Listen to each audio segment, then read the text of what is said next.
Lots of people talk about off-market properties and most people don't know where to find them. So in this video, I'm going to cover some important points for you, which is going to lead you towards finding properties off-market. And at the end of the video, I'm going to share with you some of the key benefits of why you should buy off-market properties.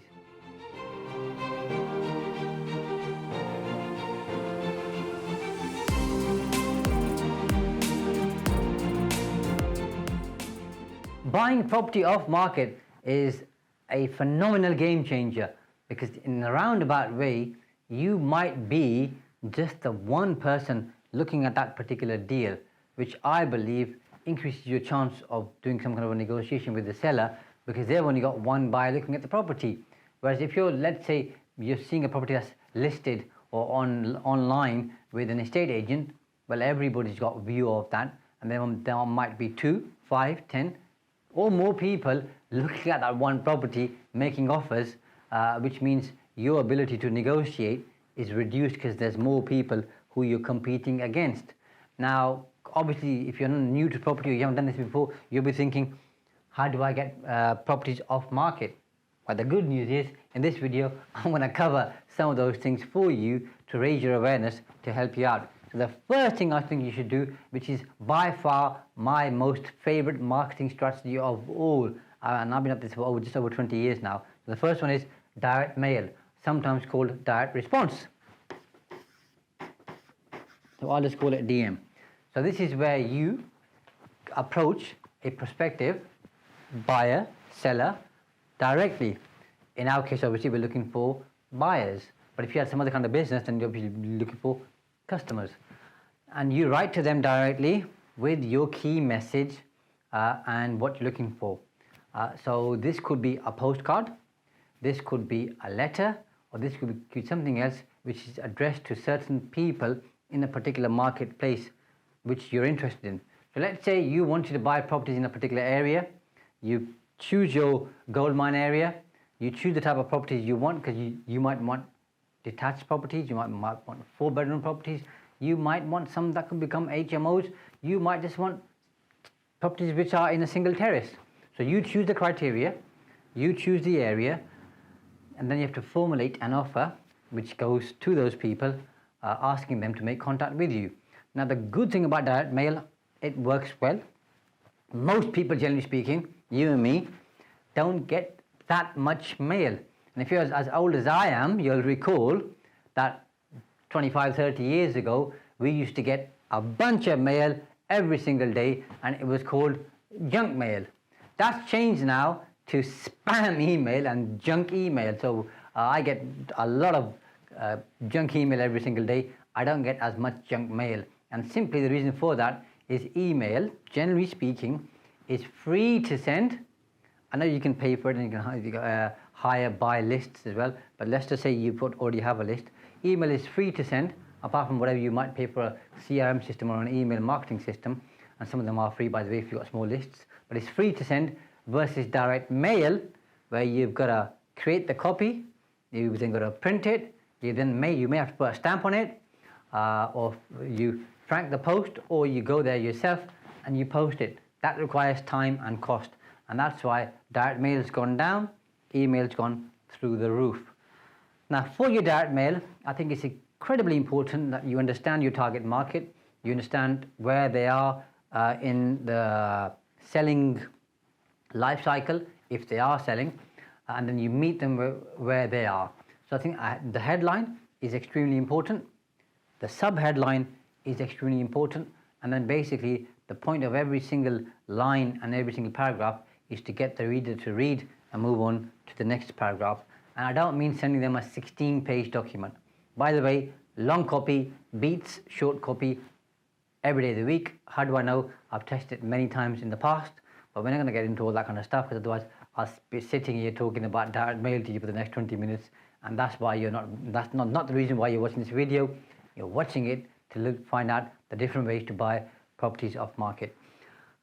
So get the headline right, the subheadline right, and then write 2 or 3 paragraphs to get the person interested, and then make some kind of an offer for them to contact you, which is called a call to action.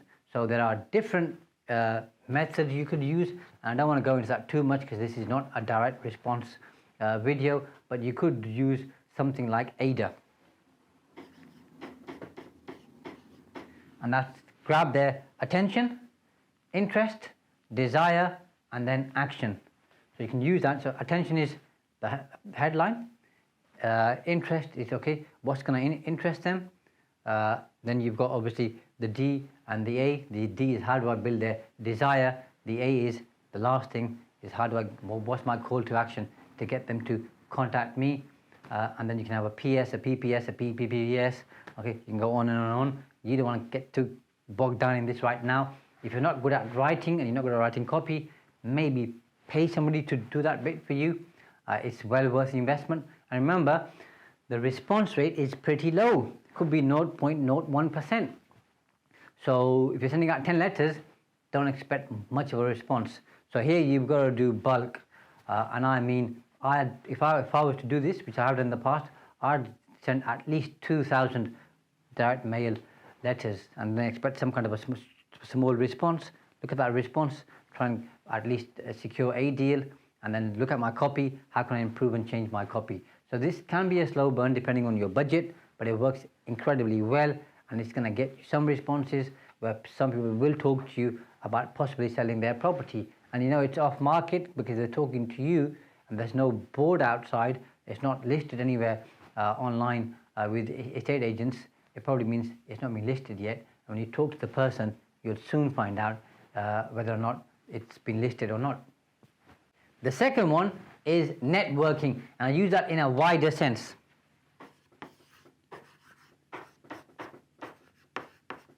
I'll call it network as opposed to networking. So this very simply is word of mouth in two ways. One is when you're established, people will talk on your behalf about you. When somebody says, I'm looking to sell a property, they might say, well, I've got somebody over here, John Smith, okay, or Sandra Jones, and they buy properties. So let me put you in contact with them. You could do a deal. But until you get to that place where you've got that reputation and people are talking about you because you are known to buy property, you've got to do the word of mouth yourself. So this means going out there, talking to people, family, friends, neighbors, colleagues, anybody and everybody, tell them what you do. Now, one thing property investors are really good at, I know this from experience, is whether I'm on the train, on a plane, at an airport, at a bus station, wherever, shopping centre, I do talk to people because I'm interested in what people are up to, because I like to know what's happening in the marketplace. And often people will come up to me and start telling me about how they are a property investor and which property they specialize in and what they're looking to do and how they got started. So you go out there and talk to people and start telling them that you buy properties off market which aren't on with agents. You can give them reason why that is and start telling people you're looking for property. And remember, a person you may be talking to may not be a property owner, or they might just own one property which they're not looking to sell. That doesn't mean they don't have a contact base and their own network of people they may know who are looking to sell, who they could introduce you to. So it doesn't mean that the person you're talking to must have 15 properties and they might sell one of those. Anybody and everybody has the power and the potential to refer people to you. So don't discount anybody just because they're not a property owner, because they've got their own network. So this is going out there, talking to people and telling them you're looking to buy property. And let's say you're looking to buy some land and you've done your research and you know farmers have lots of land and farmers do sell pockets of land. You think, how do I get hold of farmers? Well, the first one up there with direct mail you can do, or you could put an advert out in some farmers magazines and publications or a newspaper, which would work well. Or you can go to some of their trade association events or other events where you've got farmers. So you get talking to farmers, okay, and start telling them that you're looking to buy some land. And through that, you may bump into a farmer who's got some land, or a farmer may know other farmers, which they will know the farmers, who are looking to sell a piece of land, and that might get you to where you want to get to. So the whole thing about network is thinking, who am I targeting? Where do they exist? Where do they hang around? How do I get to that place in front of them and start talking to them? So you now make your pond very, very small, which has more fish in a confined area. it's easy for you to then basically catch the fish in terms of what you're looking for. So you just got to think outside the box here and kind of go where other people aren't going to find what you're looking for, rather than going to a general networking event which is full of property investors, which is fine by the way, and telling them you buy property off market, which is good by the way, because somebody there might know somebody. But the flip side is there's 200 people there, maybe 50 of them are looking to buy property off market too. So now you're competing with them. Whereas using my earlier example, the farmer example, you might go to a trade association event where there's 500 farmers coming in on a particular day, and how many property investors are there talking to farmers about buying some of their land? Probably not that many. I've never been, by the way, but I assume not that many. Or you could even have a stand there. So there's things you could do. And on both of those, by the way, you can link this to social media, and you can run ads about how you're looking to buy property off market, and target certain demographics, certain areas, and then see what kind of a response you get. Again, depends on your offer and the strength of your copy. The third one, which you might think is not that common, but it works really well.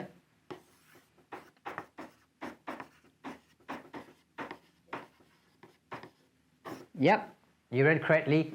Estate agents or deal sources. So estate agents obviously want to do the best for their clients. They market the property, and then people come to view the property, ask for more information, make offers.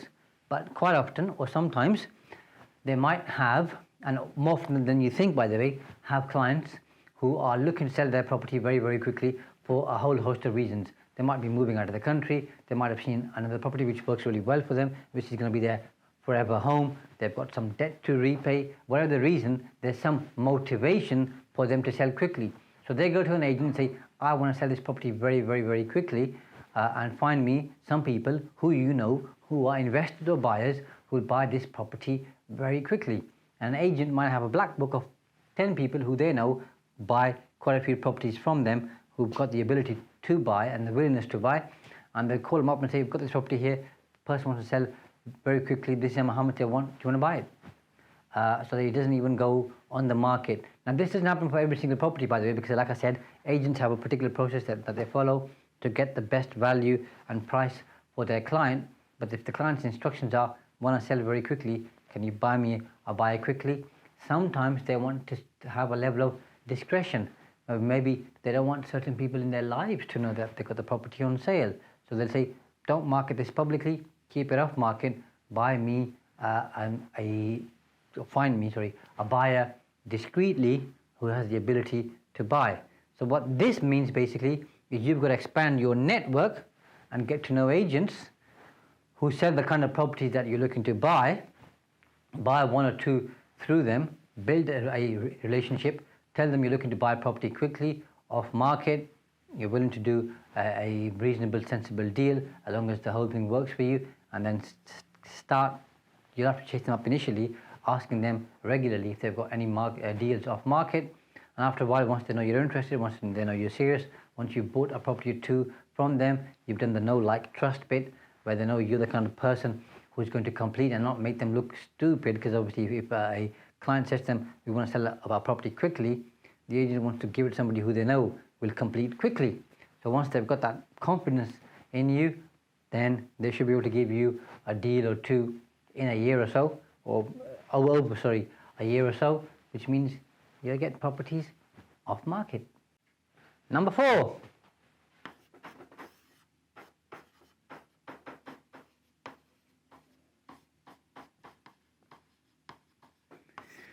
Builders and tradespeople. And why would they know people who are selling property? Well, a builder could be working on a particular job, whether it's building a new home or new homes, or working on an extension, or working on improving somebody's property. And one of two things could possibly happen. One is they're fixing somebody's property up because that person is looking to sell. And if you know the builder might mention to that person, I've got a buyer who's looking to buy properties in this particular area, or who has a number of properties in this particular area. Is the microphone working? Good. And they might introduce you, and that person who's looking to sell could buy from you.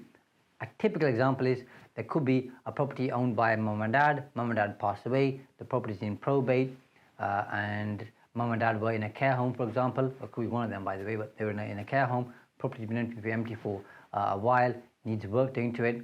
The children then decide to do work on it, but want to find a buyer. Sometimes they don't do work on it, they just want to sell it. Sometimes they do, but if they do, the builder can introduce you. Linking with that, of course, you've got solicitors. So if you've got solicitors who are dealing with probate, they'll obviously know people who are looking to sell their properties. If they know you are a trusted source, you'll buy properties, they will be minded to tell their client that we've got a buyer here who buys properties generally through probate.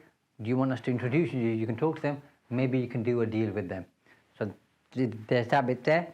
The other bit with the builders is somebody might start doing an extension or building a new home.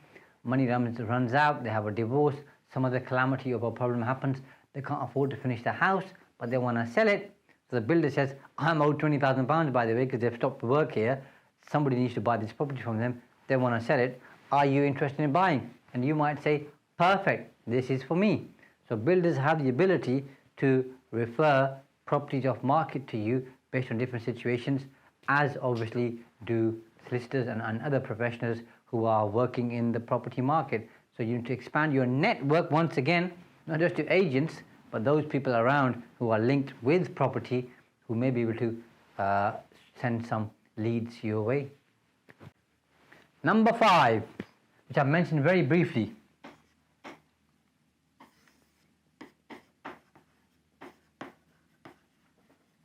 If you can read my writing, by the way, is deal sources. So these people, as the name suggests, source deals. So they're like estate agents, but don't actually have a shop window per se. Some of them, or most of them, don't even have a website. They've got a business card, and they go out there networking, talking to people, finding deals, and then selling them on. Now, sometimes, if they are sophisticated and experienced, they have their own database. So as when a deal comes in, they'll email out to all of their people who they know would be interested in that particular property, because they've got the criteria, what their clients are or the buyers are looking for. Others who are starting off or aren't that busy or don't deal with that many deals will have their own small black book of some contacts who are interested in a particular property. So deal sources are really good.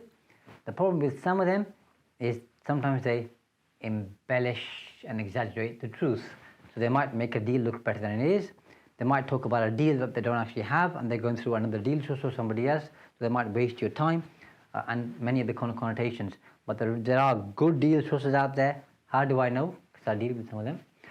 And they will find you really good deals. Quite often with me especially, they know I'm looking for off-market deals. So they'll send me deals which are either being listed with an agent but haven't quite been listed yet, and the agent wants to sell them quickly for their client, or they find sellers themselves for their buyers through direct mail campaigns and through their network and other contacts. So they are a good source. They'll charge you fees. Some charge 0.5% or a fixed fee, all the way up to, I've seen up to 4 or 5%, depending on the type of deal. The average fee is 1 to 2%. I think it's worth paying because it saves you all the headache, everything else. They do some of the DD work for you, get appraised the property and the project, and then send it to you. You have a look. If it works for you, you can then negotiate and buy. But deal sources have the ability to find properties off market for you. Number 6, and this is my favorite little one because it works really well and most people don't do it. I've said driving, but it could be walking, and it could be cycling, and it could be going for a jog or a run. But this is basically about going out and about and looking for properties which are vacant, empty, or look like they need a bit of TLC. So they're distressed, and you can put something through the card. So you can put a card through their letterbox, or you can talk to the neighbours, or you can go on land registry and find who the buyer is, hunt them down, and make a deal with them directly. So this is linked with a bit of everything really, from direct mail to using your network to possibly deal sourcing yourself. But this is going out there, finding properties that you think might work really well for you. With that, what you could have if you drive is a car which says something like, we buy property, just like we buy any car. And with that kind of marketing, you'll be surprised how many people will actually ring you because they see the advert. It'll cost you a bit of money to wrap your car in that marketing. You might not feel comfortable driving that kind of car, But once you're doing the deals and people are ringing you up and you're making money from that process, I think most people won't be too bothered about driving a car which got stickers plastered on it saying, "We buy anyhouse.com" or whatever the name might be, by the way. It works really well. It's really good marketing. And so you can do that, plus find properties which are vacant or distressed, approach the seller or the person who owns the property and becomes a seller, and do it that way. Or if you're looking to buy land, then you can go around, and there are websites online, by the way, which you can subscribe to, which enable you to find pockets of land, approach the landowner and try and do a deal. And if you're going to become a big land developer, then what they usually do is find pockets of different land together, owned by different people, and then try and put some kind of a consortium deal together to buy that. That's for later, because it requires a huge investment and a lot of time. For now, we're looking at single properties. So you just try and find properties which are empty or vacant. You can do it that way, or you can speak to the local council and an empty homes officer, and they will know how many properties are empty in a particular area. They might not be willing to give you a list, but you could find out in this particular area here how many empty properties are there. And they might say to you there's 10 properties in a particular area, because they can't give you the information because of GDPR. You can then go in that area and try and look for the signs that show you a property's been empty for quite a while, and that's going to give you a good clue. Because why would you go to an area of say 3,000 homes where there's only one empty property, but you can go to an area of 3,000 homes where there's 25 empty properties? So you just want to go for the low-hanging fruit. There are many reasons or benefits for why you want to buy property off market, and I want to give you 7 points. But to save me reading them out to you, I've created a slide for you. So here's the slide.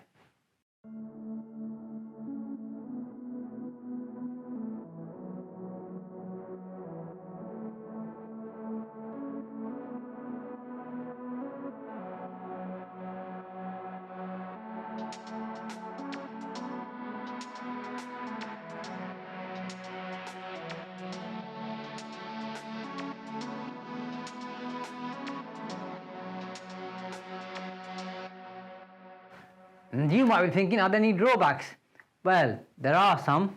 The two main ones. The first one is availability. So there's not that many off-market deals available until you get well known and you've got the right contacts and connections. And the second one is they're hard to find. That's why there's not that many on them, because most people use the conventional methods of selling property. So they go to an estate agent, or they might go to an auction, for example, to sell their property. So those are the kind of two challenges that you're going to have to face. But if you're looking to grow a property portfolio, you're looking for really good deals, and you're looking for motivated sellers and who want to move quickly, then I think buying properties off market is a fantastic way to grow a good portfolio.